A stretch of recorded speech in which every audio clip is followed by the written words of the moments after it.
Próximo fin de semana, la consulta sobre megaproyectos de infraestructura en el sureste y en Yucatán y, por supuesto, de las refinerías en Tabasco.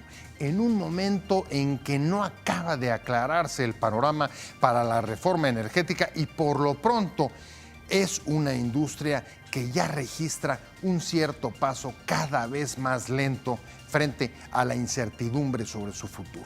De esto vamos a hablar hoy en Opiniones Encontradas. Muchas gracias por estar con nosotros en este programa en el que todas las ideas se pueden cuestionar siempre que se debatan. Soy José Buendía y le dejo mi Twitter, José Buendía MX. Ahí me pueden mandar sus comentarios, sus puntos de vista, sus críticas, sus observaciones.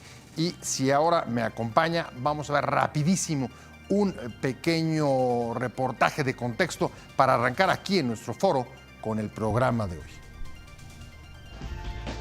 La industria petrolera del país enfrenta una situación complicada por la reducción de los precios internacionales de petróleo, la evolución de la reforma energética y las expectativas sobre la construcción de nuevas refinerías para disminuir la importación de gasolina.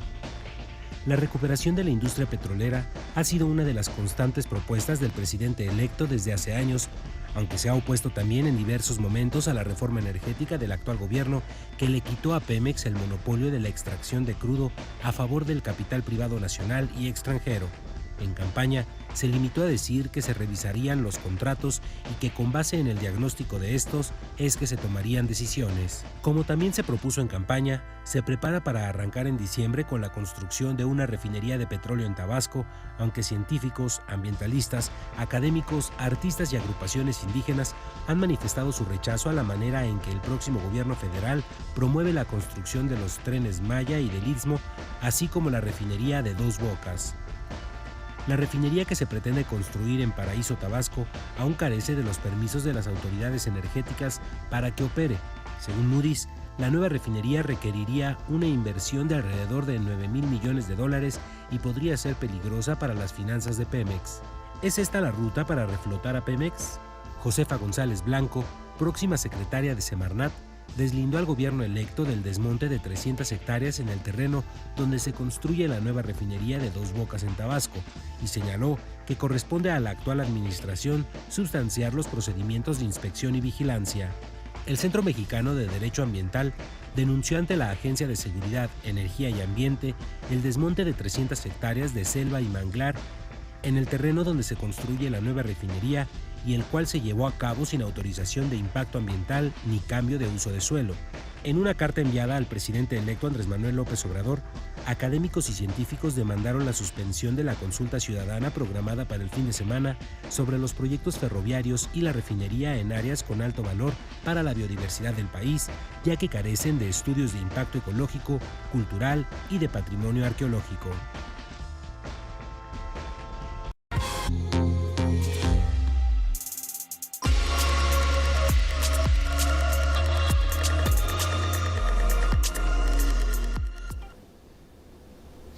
Muy buenas tardes, arrancamos con Opiniones Encontradas. Muchas gracias por estar con nosotros, como sabe, porque así lo ha estado seguramente viendo en casi todos los espacios informativos durante la semana. El próximo fin de semana viene la consulta sobre megaproyectos de infraestructura ahí en el sureste, el tren en Yucatán y, por supuesto, la refinería de Dos Bocas en Tabasco.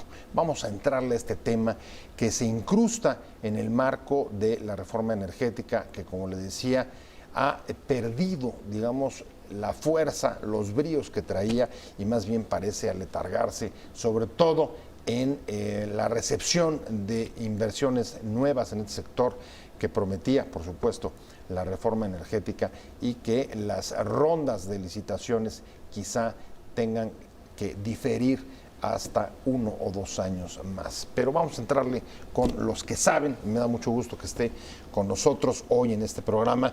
Como siempre, Miriam Grunstein, un placer tenerte. Pepe, especialista gracias. en energía y además académica del CID. Así es. Un placer tenerte como siempre. Igualmente, Pepe. De Encantada verdad. de estar aquí. Muchas gracias. Y Ramsés Pecho, usted lo conoce, ha estado con nosotros muchas veces, amigo de este programa. Y además trae información calientita, porque como viene de Tabasco, y con el conocimiento de la zona, nos va a poder hasta describir cómo es ese terreno de Dos Bocas, que tanto ha estado usted viendo en la prensa, sobre todo por los escándalos que se han generado en relación con el desmonte, a pesar de que del terreno, a pesar de que ni siquiera se ha llevado a cabo la consulta, no tenemos resultados, pero ya tenemos acciones. Miriam Grusten, ¿qué te parece? Pues las razones... ¿Estás de acuerdo con la refinería? O sea, si tuvieras que votar, yo sé que el voto es libre y secreto, no quiero que rompas la secrecía, pero ¿votarías por ella? No porque no tengo un análisis concienzudo de costo-beneficio. O sea, sí me preocupa la seguridad energética del país. Al igual que el presidente, pienso que ser importadores del 80 o 90% de la gasolina tiene un costo altísimo. En términos de seguridad nacional. En términos de seguridad energética, que está vinculada a la seguridad nacional. Correcto. Entonces, no es bueno que tengamos esa dependencia del mercado norteamericano. Sin embargo, en lo que no estamos de acuerdo, el presidente electo y yo, es en cómo frenar esa problemática. Y a falta de un análisis de costo-beneficio, de cuánto va a costar la producción de un barril de gasolina por la refinería, dónde lo vamos a comercializar, cómo se va a construir el tren de refinación, es decir, los ductos de transporte, los poliductos, las terminales de abastecimiento y distribución que son necesarias para surtir el mercado nacional. Ante esa ausencia de cálculos sobre los lo que estás costos, diciendo no solo son los 9,000 millones que se dice va a costar la refinería. hay que poner todo el tren de refinación y hay que llevar todos sus destilados a mercados, porque no únicamente va a ser gasolina. Las refinerías, de la torre catalítica salen muchísimas cosas.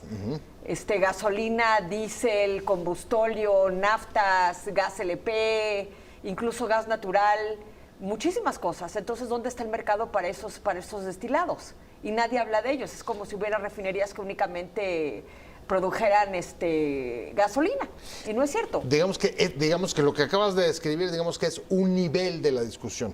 Sí, exactamente. Hay otro nivel que yo acabo de estar en Tabasco, Ramsés, y lo vi, me llamó la atención. Es una percepción, por supuesto, subjetiva. Tú traes el pulso del lugar, pero en Tabasco un poco el planteamiento de la gente es: qué bueno que se haya una refinería, la necesitamos, eso va a traer un montón de empleo y va a jalar este estado que está viviendo un declive económico desde hace ya unos años. 2015. De veras de horror. No lo hemos relatado suficientemente lo que ahí está pasando. Pero a veces, si con que volteáramos a ver el nivel de la inseguridad, te darías cuenta de que la situación en el otrora Edén es más que de emergencia. Sí, y yo creo que, yo lo voy a plantear desde ese punto de vista. A ver, la refinería nació de un plan, de alguien se le ocurrió.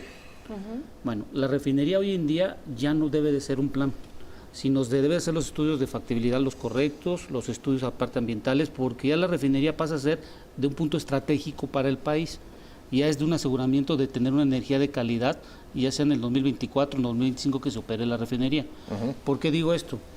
A partir del mes de agosto, Tampico Madero está produciendo cero. Está parado. Nuestras refinerías están por debajo del 40%. Estamos importando una mayor cantidad de gasolina y de diésel. La cifra exacta ¿estamos sobre 60 o 70? No, 40%. 40% del total de la gasolina que se consume en este país. No. El 40% de las refinerías, del total de capacidad, solo está utilizando el 40%. Y estamos importando casi de puro combustibles, hablando gasolina y diésel y propano, el 80%. Es el dato que yo tenía, exacto, de acuerdo. Entonces, el problema ahorita de las refinerías no es el tipo de la refinería, sino va a depender del tipo del crudo que vamos a meter. Entonces, el inconveniente hoy es que estamos viendo que hay un plan estratégico a 2024 de incrementar la producción hasta 2.5, de acuerdo a la nueva administración. En nuestro país hoy estamos refinando casi un 60% entran de crudo ligero y un 40% de crudo pesado. Entonces, hay un declive en el crudo ligero. Por eso hicimos la importación de los 3 barcos para la parte de Salina Cruz, que es para la refinería. Entonces, lo importante de todo esto es que la refinería tiene que ir en forma paralela en el aumento de producción, que es la materia prima que se va a alimentar a la refinería. Y hoy, cuando hagamos el diseño, tenemos que seleccionar qué tipo de crudo vamos a meter. Si metemos un crudo pesado, que estamos hablando entre unos grados API, a grados API vamos a poner que es el chapopote que tú ves y la gasolina, un crudo ligero, vamos a llamarlo. Si metes un crudo entre 25 y 35, va a depender mucho cuánto es el porcentaje que vamos a tener de pesados. A ver, lo que está diciendo es, nada de esto lo tenemos claro, a pesar de que se va a hacer la consulta y que está la promesa de comenzarla a construir el 2, ¿no? Sí. El 2 de diciembre, al día siguiente. No traes proyecto ejecutivo, no tenemos claridad sobre qué clase de gasolina se van a poder procesar ahí. El porcentaje de combustibles que queremos. El porcentaje de combustibles que queremos, no tenemos esos datos. Todavía no lo tenemos, porque eso es importante. O sea, una refinería, el negocio de una refinería es qué mercado quieres cubrir. Y en base del mercado quieres cubrir qué producto vas a meter, o sea, qué crudo vas a meter. Entonces, ahora la pregunta sería el mercado donde se va a poner la refinería es un mercado que entre gasolina y diésel es más o menos de 120,000 barriles, que es Chiapas, Tabasco, Campeche, Yucatán y Quintana Roo, pero todo se mueve por ruedas. Entonces, es lo que mencionaba Miriam, el tren. El tren. Entonces, por ejemplo, si haces una refinería, vamos a suponer 300,000 barriles, son 120, te sobran 180. Esos 180 hay que construir carreteras para moverlo por ruedas o construir ductos. Acuérdense que tenemos un ducto que se bajaba de Villahermosa al centro de la República y se canceló por la parte que hubo del accidente hace 2 años. Y está parado. Entonces, hoy en día lo que hay que hacer y lo pongo desde este punto de vista, la refinería sí es importante, es un lugar estratégico donde está ubicado, pero hay que hacer las cosas como dicta la ley de hidrocarburos en cómo debes de hacer una refinería y a quién pedirle los permisos, qué tipo de análisis hay que hacer, estudio de impacto social y ambiental. Si lo han hecho o ya está, es cosa que públicamente no puede estar hecho porque las personas en el equipo de transición están en la transición. Entonces, tal vez cuando no tienen poder, digamos, para decirlo facultades con toda claridad. Exactamente, no tienen facultades constitucionales. O sea, pueden, pero sin facultades. Bueno, pueden, de facto pueden, lo están haciendo, tan lo pueden que ya lo echaron a andar. Pero eso es un acto de facto, ¿me explico? Entonces, cualquiera que se ampare contra cualquier acto de la refinería va a ganar. Va a ganar. Pero fíjate todo lo que está rodeando este tema.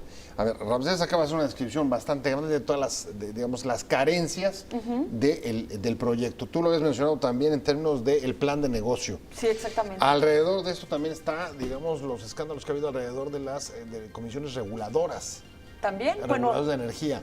Y pues una industria o una reforma energética que se siente bastante atorada, puedo decirlo. No sé qué palabra usarías tú. Sí, atorada e incluso agredida. Porque lo que acaba de suceder en las comisiones reguladoras, en donde se dice que la futura secretaria de Energía le pidió a los comisionados presidentes su renuncia. Bueno, en primer lugar, ¿con qué facultades? Déjame hacer un corte, perdón. Opiniones encontradas. Todo prácticamente dispuesto para arrancar al día siguiente la toma de posesión del presidente electo el 1 de diciembre. Al día siguiente, una nueva refinería, a pesar de que la consulta para saber si la gente quiere que se haga o no sería apenas este fin de semana. Miriam, hay demasiadas cosas alrededor de esta consulta de megaproyectos, ya señalamos algunas, otras es la propia incertidumbre de la reforma energética y la situación de las comisiones reguladoras, sobre todo los escándalos que ha habido en relación con los titulares en los últimos meses. Muy penoso, porque en el caso de Juan Carlos Cepeda de la Comisión Nacional de Hidrocarburos le quedaban aún 6 meses. Entonces podría haber salido elegantemente al término de su encargo el 1 de mayo o el 30 de abril, tranquilamente. En el caso de Guillermo García Alcocer es más grave porque su encargo termina en 4 años. Lo acaban de nombrar presidente de la CRE. Entonces, ¿qué necesita? Pero él sí se mantuvo, ¿no? Sí, él sí se mantuvo. Y pero según me dicen, hay recortes intensivos de plazas en la CRE. Que las plazas eventuales, que son de 40%, van a ser eliminadas.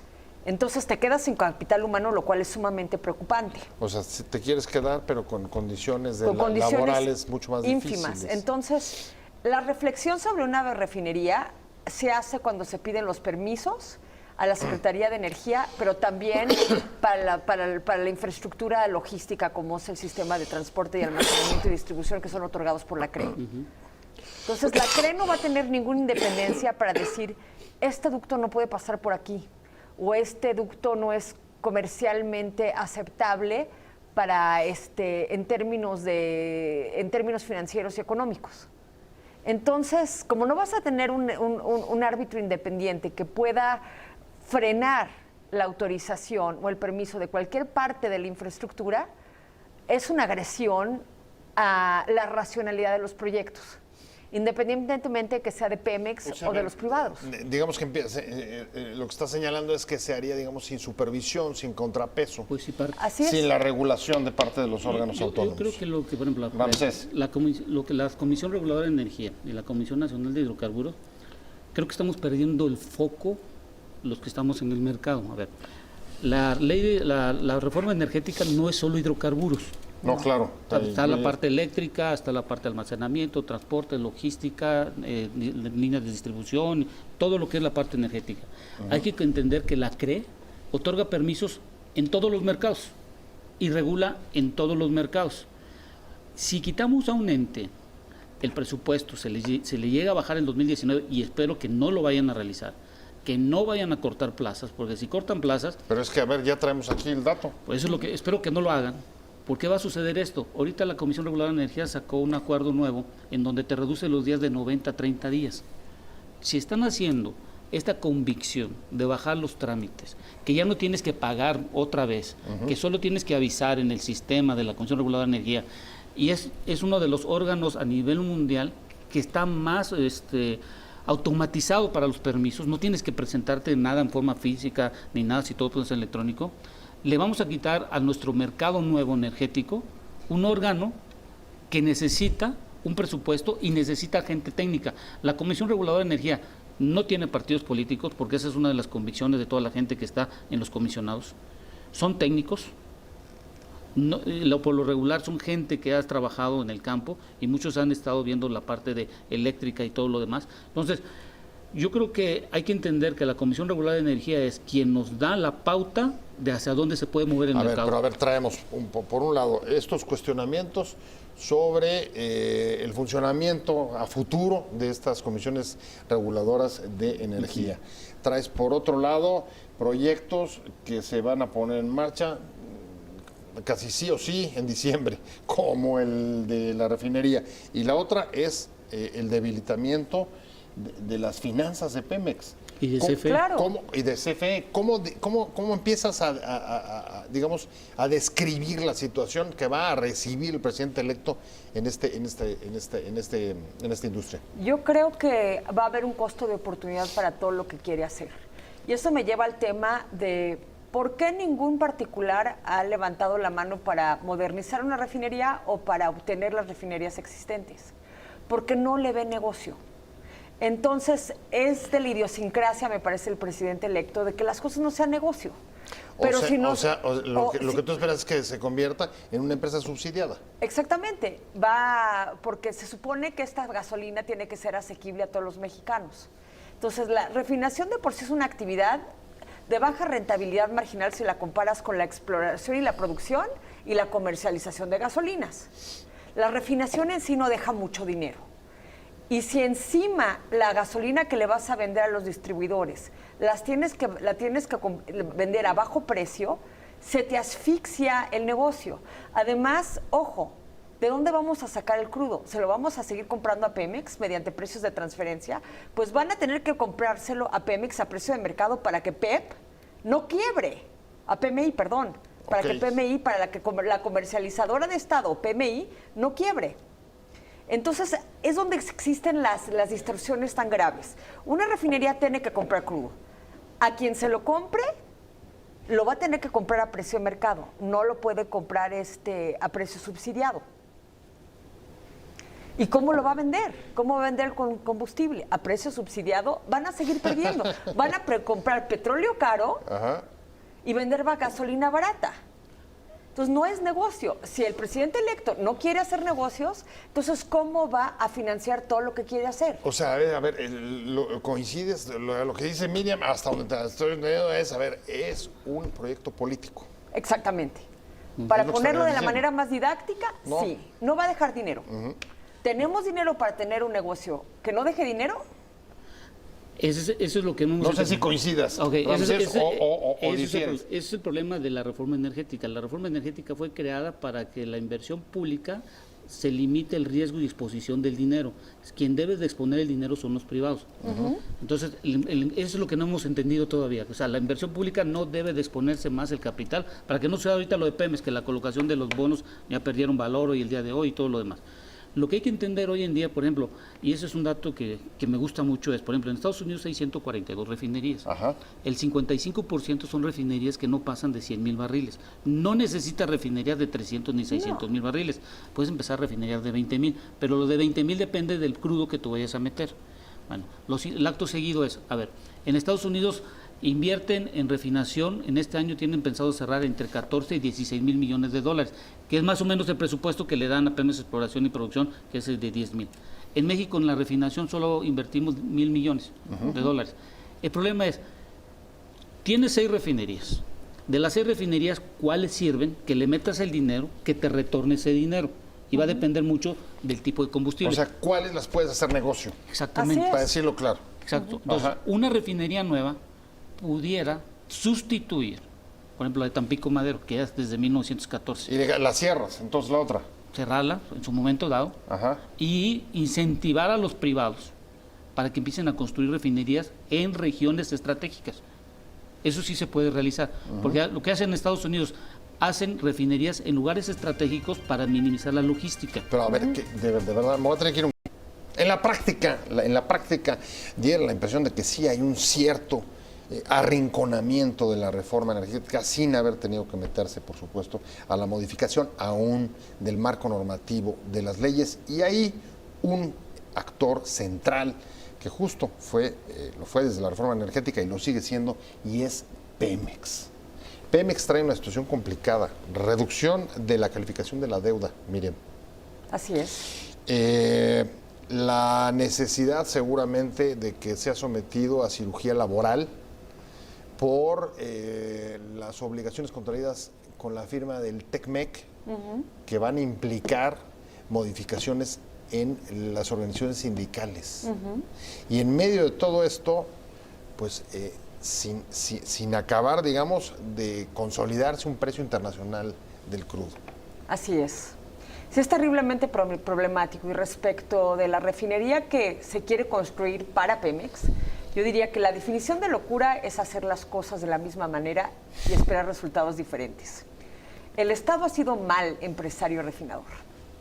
Tenemos pruebas fehacientes de que el Estado es mal empresario refinador. ¿Por qué este gobierno sería mejor empresario refinador? Bueno, no tengo bases para decirlo. Igual nos sorprende favorablemente. Pero la reforma energética permite la coinversión.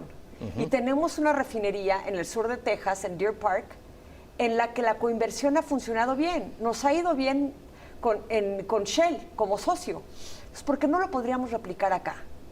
Minimizamos el riesgo del Estado, minimizamos la inversión del Estado y podemos generar eficiencias que por una dinámica realmente comercial reduzcan el precio de la gasolina. Entonces, ¿por qué no importar las buenas prácticas que tenemos al otro lado de la frontera? Me parece una necedad. Las prácticas comerciales y la técnica no cambia porque cruzas la frontera. Lo que funciona bien allá puede funcionar bien aquí. ¿Y está en el debate eso? ¿Alguien lo está planteando? ¿Tú coincidirías, aunque es una posibilidad que debería explorarse o no?